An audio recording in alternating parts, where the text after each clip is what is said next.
Crying can be very therapeutic and helpful, but sometimes it can just make things worse. Welcome to this week's episode of the Bites of Judaism podcast, helping you unlock your best life, know your why, and be everything you were born to be. To subscribe to the podcast, go to RabbiGlick.link/podcast. This podcast has been made possible by Mr. and Mrs. David and Malki Smetana. If you'd like to dedicate a future episode of this podcast, send an email to podcast@RabbiGlick.com. Just quickly before we start, don't forget to subscribe and click on the notification bell so that you'll see future videos when they come out.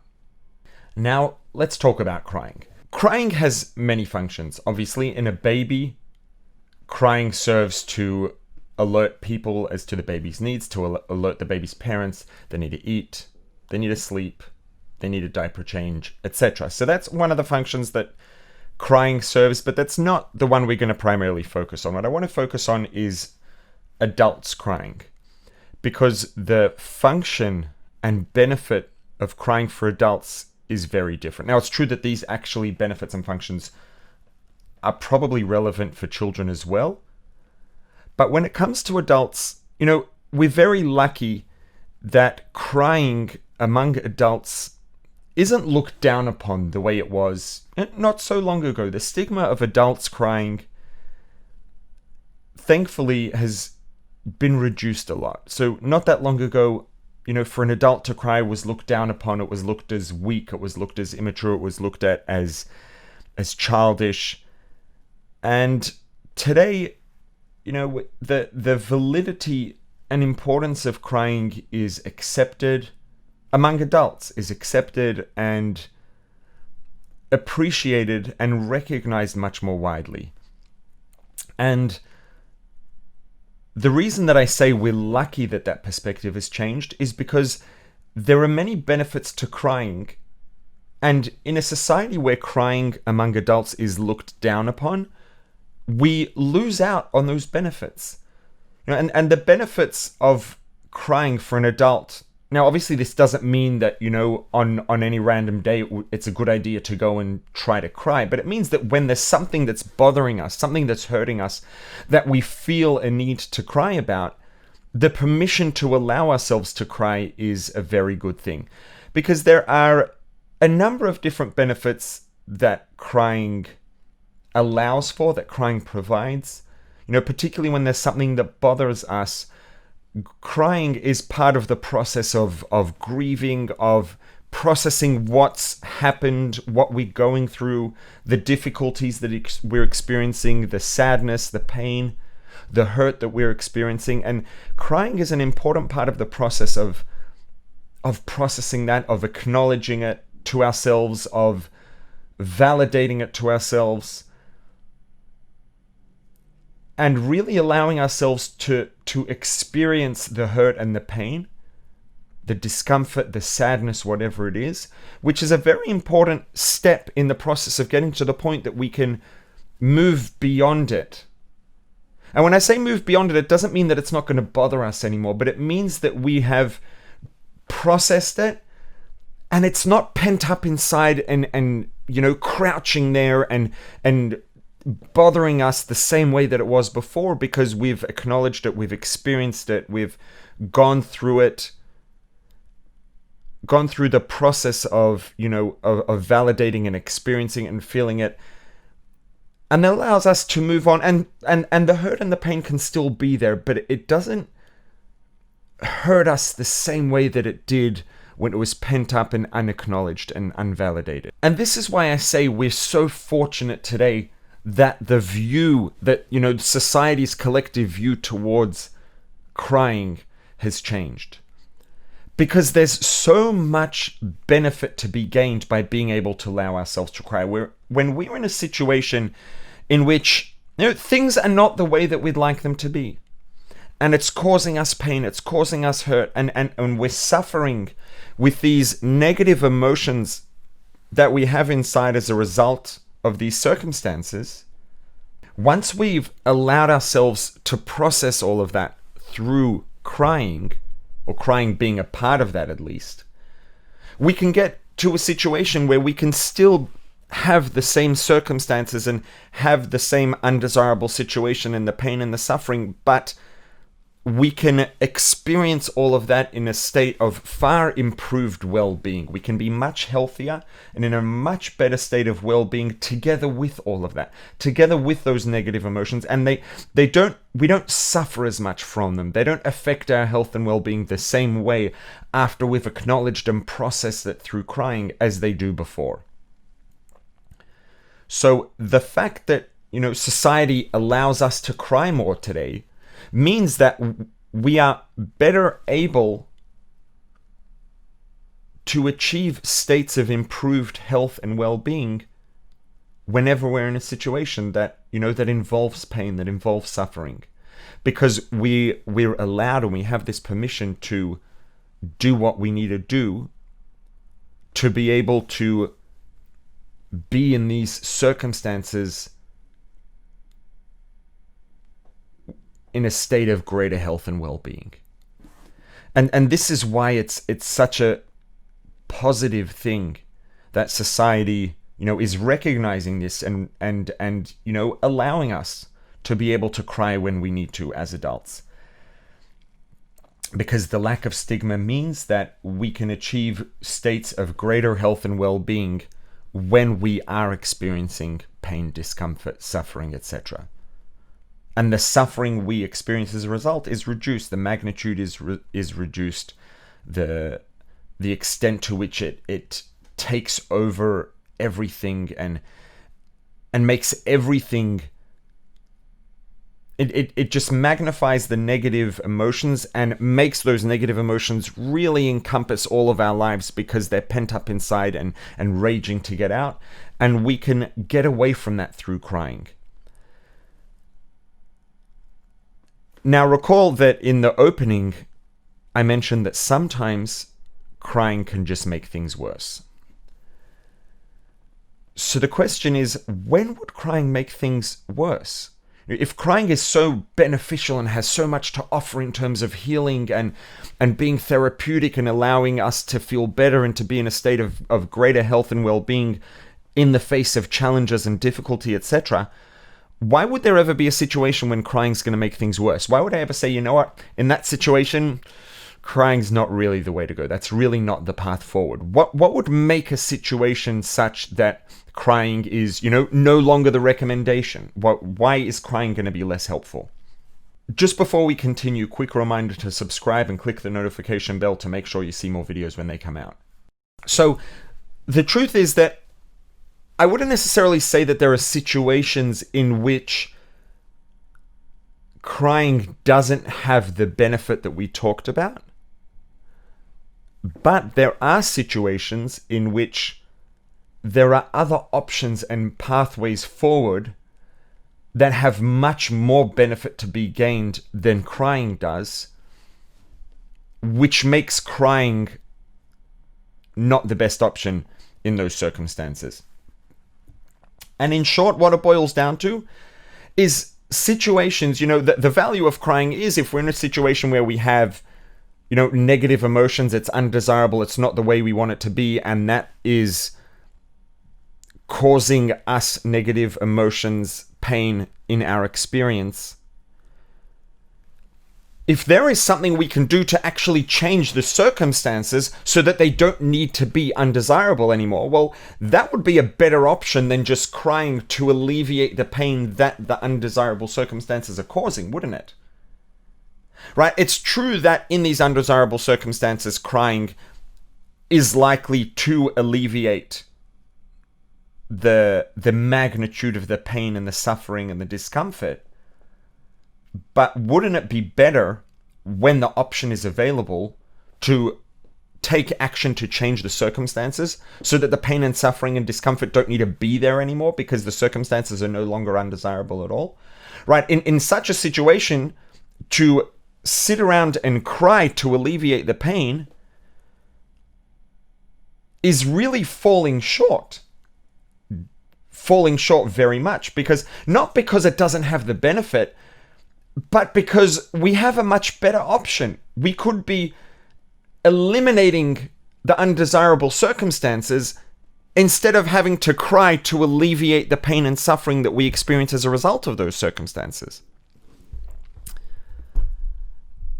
And on top of that, not only does crying fall short because we could be taking action to change the circumstances, crying could actually be making things worse than they need to be, because we know that crying is valuable and it is helpful and is therapeutic. We can, in a circumstance where we should be taking action, we might cry about the situation and feel like, well, I've cried, I've processed it, I've done what I can do to work through this pain and suffering and to minimize the pain and suffering I'm going to have as a result, and feel like we've done our job and move on, as a result of which we're just going to continue experiencing these negative circumstances unnecessarily, because instead of crying, there's action we could have taken to eliminate the negative circumstances and make things better so that there wouldn't be the pain and suffering to deal with and process in the first place. All right? So by crying, if the crying is going to make us feel like we've done what we need to do, it's actually a negative thing instead of a positive. Now, for the sake of being complete and fair and, not oversimplifying, sometimes when there's action to be taken, processing pain, discomfort, crying about it might also have a place as well, right? If we're in a situation where it's difficult and the steps that we need to take to make things better are going to be difficult and painful, there might be a place to acknowledge and work through that as well. But the primary objective here is not to work through the negative or undesirable circumstances and the negative emotions we have as a result. The primary plan of action here is to take action to eliminate the undesirable circumstances, to actually make things better. And there are going to be in life many situations in which there's nothing we can do, and there is no action we can take to change the circumstances. Sometimes there are just circumstances that are beyond our control that create a situation for us that's undesirable. Sometimes we feel hurt about something that someone else is going through. And when we can help someone else, Torah and Judaism are all about helping people whenever we can. But the fact is, and this in and of itself can be a process to learn to accept and to deal with. And it can be very painful when there's someone who we love and desperately want to help, and they don't want to be helped, they're not ready to be helped. Oftentimes there's very little we can do, and sometimes we need to just have the faith and accept that, this is not our battle, this is not our mission. And sometimes then, crying can actually play a couple of roles. Crying can be part of the process of accepting and dealing with the pain that we feel to help ourselves get to a healthier situation with experiencing that and dealing with it. And sometimes crying as a part of prayer, part of the process of prayer, part of the process of teshuvah, of repentance, maybe in the merit of that person that we want to help. Those are additional roles that crying can play. And, don't underestimate the power of prayer and of teshuvah and turning things around ourselves in the merit of someone else who we want to help, but we can't help directly. So crying can have a role to play, a number of different roles to play there. And, sometimes it can be really hard when there's someone we love and we desperately want to help and we can't because they're just not ready to accept help. And when there's someone who we love and are unable to help and they're in a difficult situation and there's nothing we can do about it, that's one of the ultimate situations in which crying is the thing to do. We have that pain and there's not much we can do about it. We can cry in prayer and we can cry in our acknowledgement and validating and processing the pain that we feel to allow ourselves to get to a situation in which we can live with it in a way that's more healthy, in a way that in a situation in which we've processed that and dealt with it and gone through it. But generally, when we have undesirable circumstances that surround ourselves that are to do with us, it's much more likely that there is something we can do about it. When it's someone else, sometimes we can help people, sometimes there's what to do.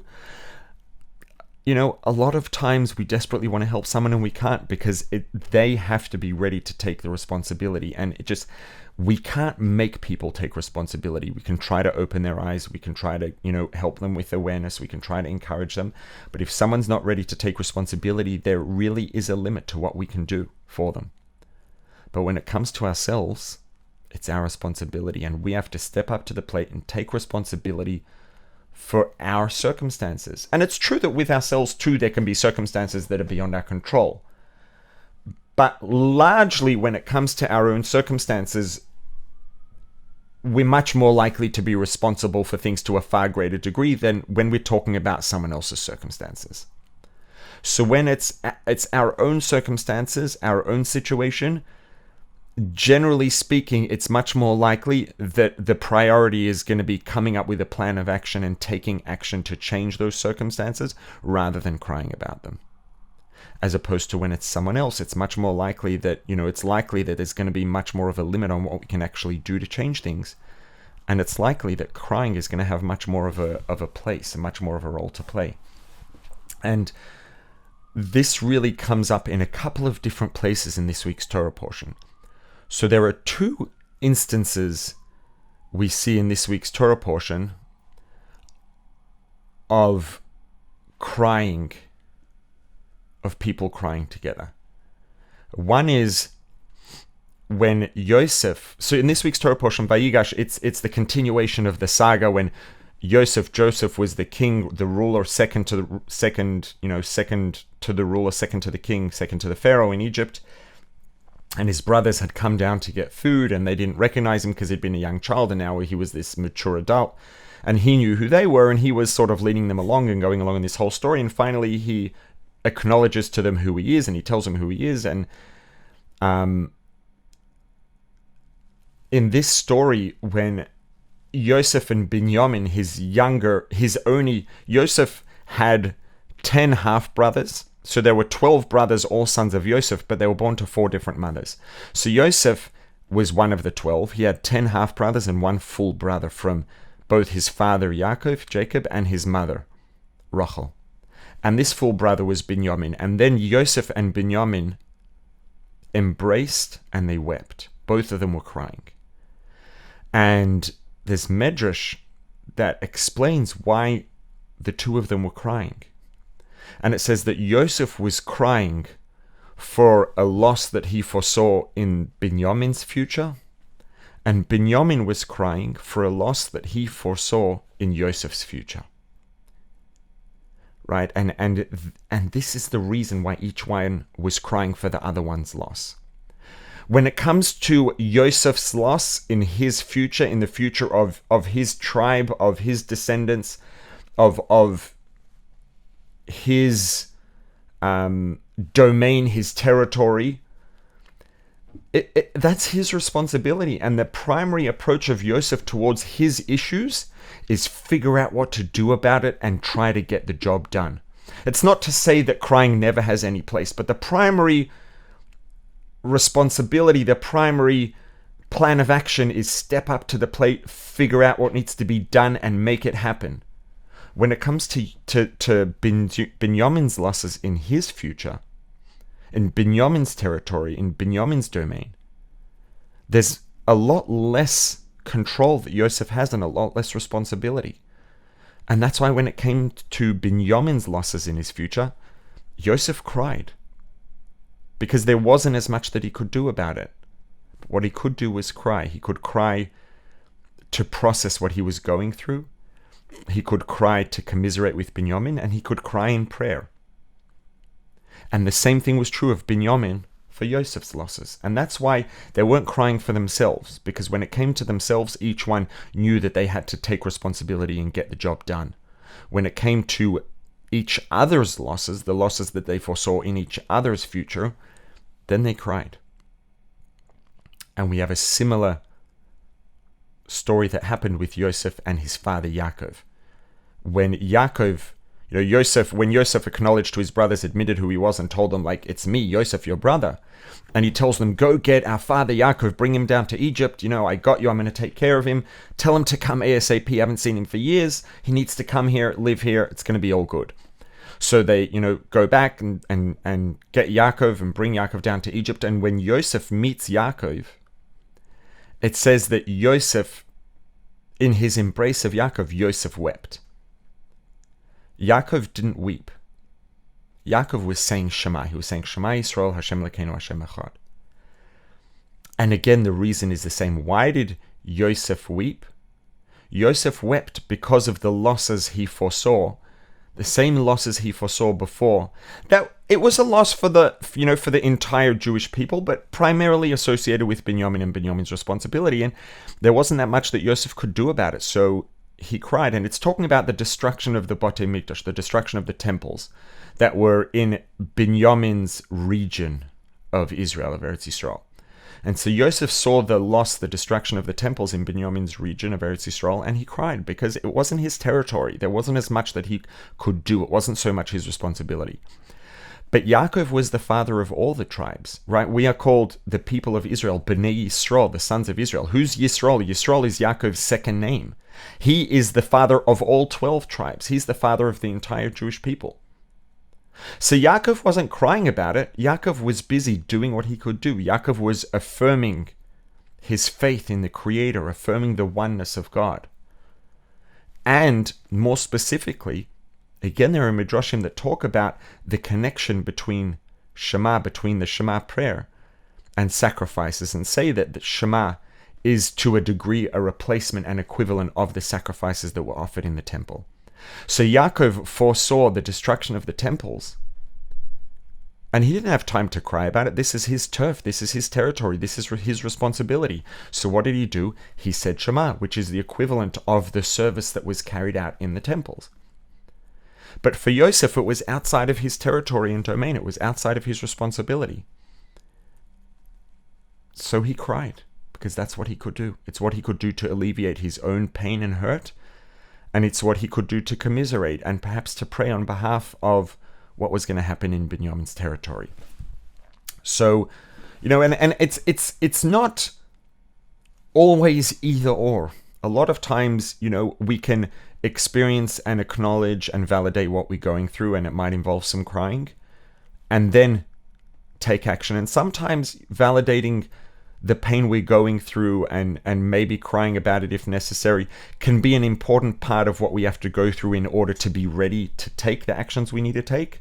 But when there are actions that we can take, that's the primary approach. The primary focus is take the actions, come up with a strategy, and get it done. And in a situation where it's not our responsibility and there isn't much that we can do, then the role of crying is really going to be very much more at the forefront. Now, and this is a really, really profound and very important lesson that we can take from both of these stories in this week's parsha, from both of these encounters between Yosef and his brother Binyamin, and between Yosef and his father Yaakov. There's a time to cry, and when it's the time to cry, it's the right thing to do. But there's also a time to take action. And when it's time to take action, crying makes things worse than they need to be, because we could be alleviating the negative circumstances and eliminating them instead of just reducing the pain that we experience as a result. And to cry to reduce the pain we experience as a result of undesirable circumstances, when we could be eliminating the negative circumstances and making them better so that we don't even have negative emotions that we have to alleviate, it's a real shame to just focus on alleviating and reducing the pain and suffering. It's a shame.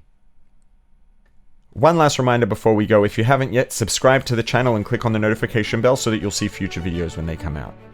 This has been the Bites of Judaism podcast. If you enjoyed it, tell your friends about it so they can check it out.